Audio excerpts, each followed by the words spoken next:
the one that goes.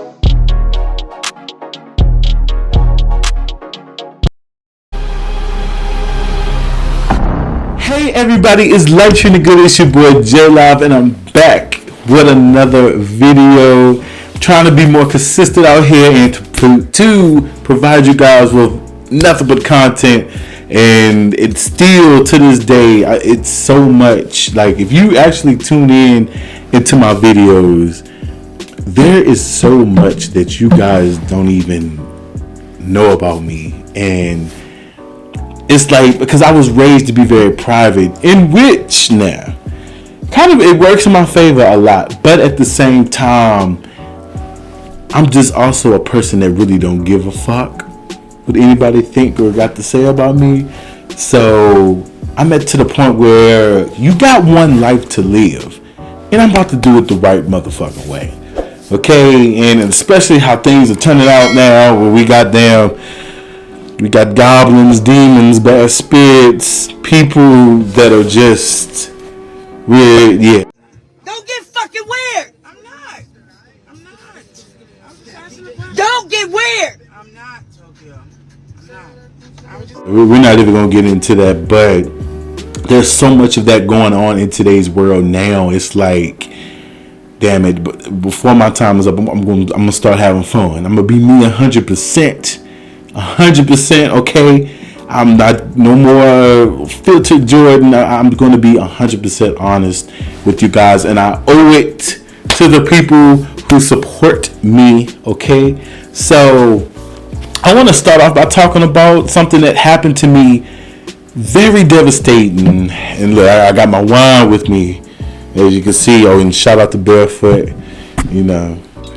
Shout out to Barefoot. And matter of fact, let me go ahead and pour her. We're going to make her full before we talk about this. So let me get right. So, no, seriously, something devastating really happened to me about a year ago, and it's coming up the anniversary. It'll be November the 4th is when I actually had open heart surgery.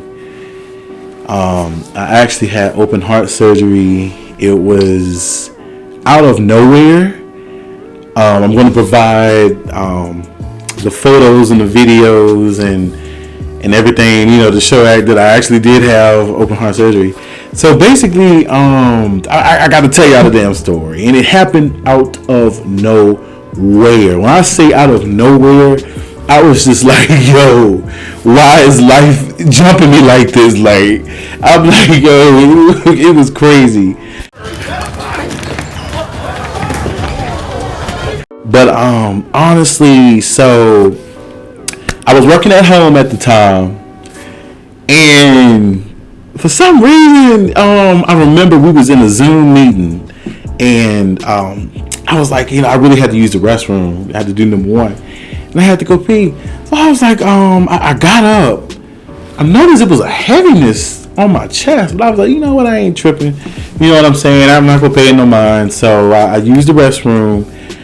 Then I noticed every single time I would try to get up, or I would try to do anything physical to try to get up, my heart would start beating. Boom, boom, boom, boom, boom.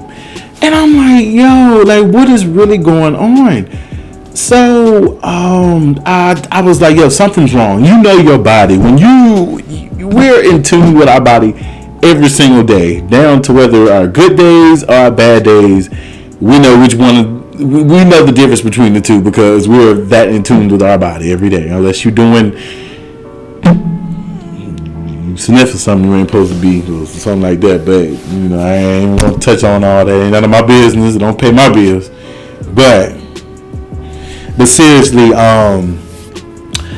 I just noticed something wasn't right. So I called my mom immediately. And I just want to say, God, thank you for such a wonderful mother. She has really been by my side the whole way. And I can't even, me saying thank you right now and just expressing how much I truly appreciate her, this is not even enough. Like, I feel like I owe this queen the world. She really helped me out so much, and man, I'm just so grateful for such a wonderful mother. But yes, I called my mom, and immediately she took me to the hospital. And she was kind of frantic too. My mom she really cares and love for me. So we were sitting there with the Sova. Sova, Sova, you gonna be waiting today. Yeah, you might. I hope this doesn't happen to nobody. But you might meet your other end waiting to Sova. I think we waited like 6 hours. We waited roughly about 6 hours before we were even. I'm saying, before they even take me in the back and examine me fully, but they ran my blood pressure and all the other stuff. But I noticed throughout that time, the heaviness was still there. I couldn't really move like that, but I noticed I kept throwing up white mucus. And I'm like, it's not your average, something you might just cough up and, you might not think nothing about it, but I was coughing up mucus. And I was like, yeah, something ain't right. So they made me stay overnight when I was finally seen after 15 years. They finally they took me overnight because they take anything that's dealing with the chest that's over. They stated that they take more serious than like you move up in the waiting list a lot faster when it's something dealing with your chest. They wanted to look at it, especially with COVID and all that other stuff too. So they make sure that they put you kind of up there. So finally they told me that I have to stay overnight to be examined.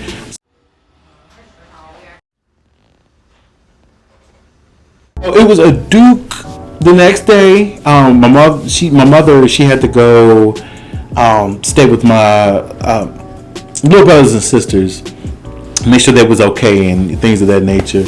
So I woke up and they was telling me I'm ready to go home at this point. You already know I miss my bed. I miss being in my area. I mean, at that point, didn't even take a shower. You know what I'm saying? So it was a rough day. Okay, but then they did a ultrasound on my chest. They rubbed the gel and all of that on my chest, and they examined just my chest area.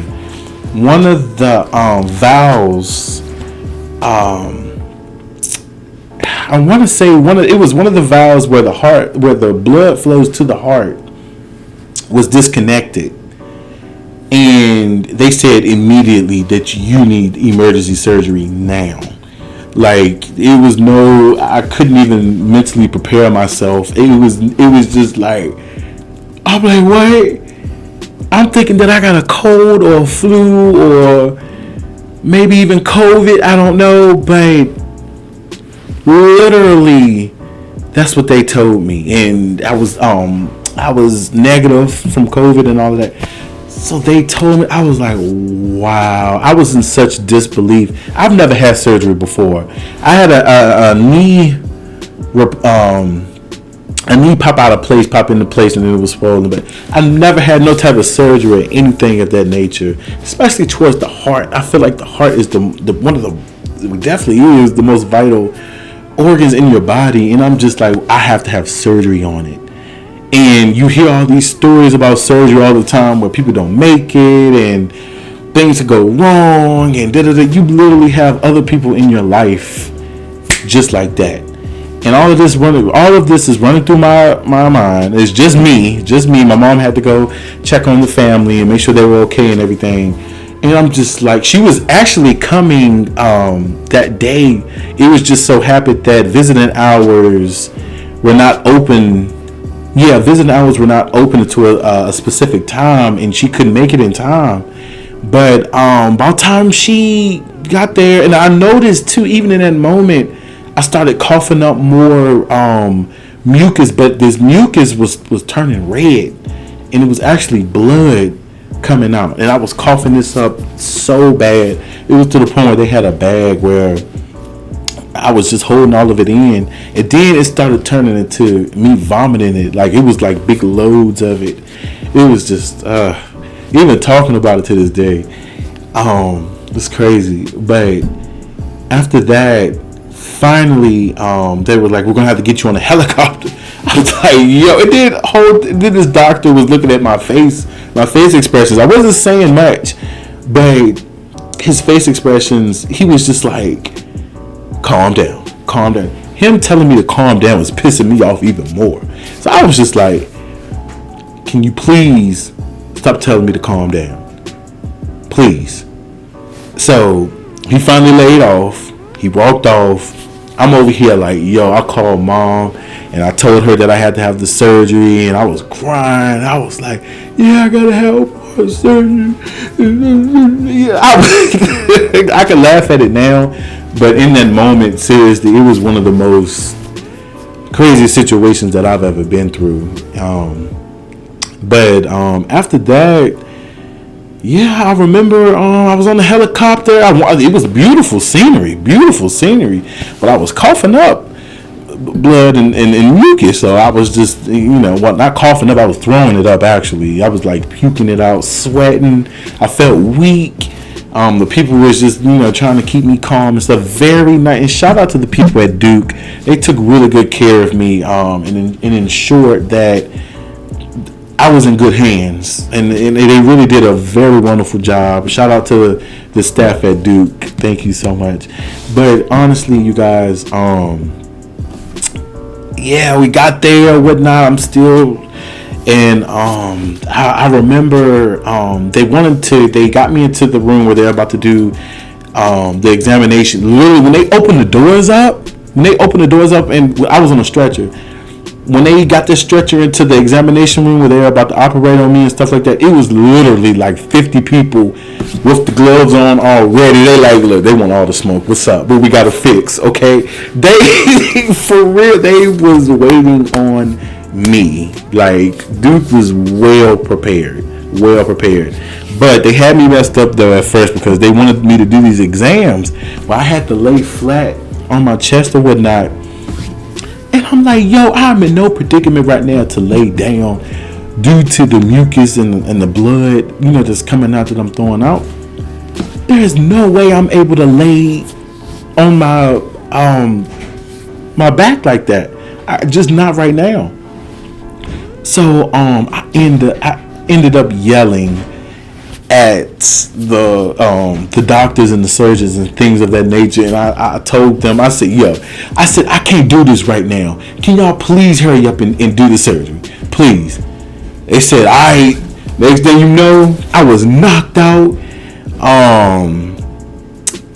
I woke up and literally it was a tube stuck down to my throat. I had still to this, it was about 4 tubes in me draining fluid, and then my scar that I have with me forever.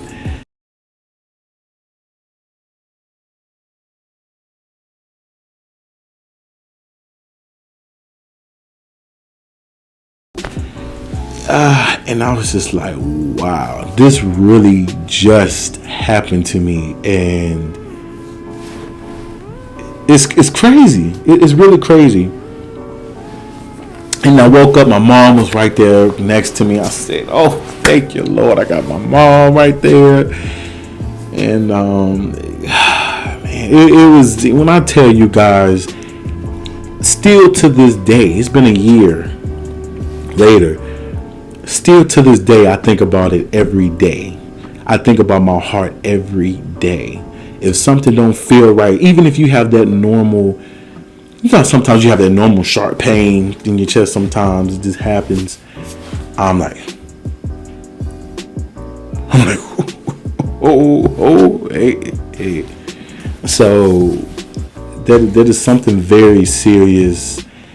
That just happened out of nowhere, and that forever changed my life. Like, I'm starting to. I went through a little time of depression. I ain't even gonna lie. I was depressed as hell. I was like, how many times can I keep getting hit with something? But then it's like, if you go through life easy, you're not prone to learn too much. And I've learned so much through that situation. After I got myself out of that vortex of depression, I really said, yo, Jordan's gonna live his life to the fullest. you don't know when something is just going to arise, or when the devil is going to try to pick with you, or you really have to look out for yourself. And also too, one of the main reasons why I had to have the surgery low key, they said it had a lot to do with the stress that I put on my heart, and also me not taking my blood pressure medicine. So if you have been assigned to take blood pressure medicine, take it. Don't play with it. There's nothing to play with. Take your medicine, okay? I know I'm a very big advocate of not taking medicine, but sometimes you have to take your medicine to do the right thing and to ensure that you are good. That's what we talking, especially as black people. You know what I'm saying? We can't really do the things that other people do. We can't really eat certain things because it'll be the fate of our health, the fate of our life. So you really gotta also just try to make healthier decisions, and even not even just food. You people, if somebody try you, walk away. You know what I'm saying? But yeah, that's what I have to do. I have to find the most peaceful way out of everything. You know what I'm saying? So, and plus two, especially if you a person like me that got, I'm a don't start anything or be anything type of person, but I do have a little bit of a temper when provoked. So, being in a situation like that, you have to learn how to walk away, and that's what I've been doing. So, man, I'll tell you, that really taught me a lot. It was a crazy experience. It really taught me a lot. I thank God He brought me through it. There's been a lot of things that came with it too. But you live and you learn, and you keep it pressing. And He gave me another chance. I'm so grateful for that. And it's crazy. Like I wouldn't even be here right now if I wouldn't have went to the hospital. If I wouldn't have acted on what I felt and went to the hospital, wouldn't be here at all. So yeah, that's just a little piece of my life. It's more unfiltered things that Jordan Evans is gonna motherfucking say, okay, and motherfucking talk about, and things that happens in my world that people don't even know about. So I'm definitely bringing it to it. I'm definitely going to bring you guys new content. I have reactions coming, more podcasts coming, juicy topics. And if you made it this far, thank you so much. I truly, truly, truly appreciate it. Make sure you like, comment, and subscribe. Thank you so much for listening to me and being in my business. But thank you so much. And it's your boy J Live signing out.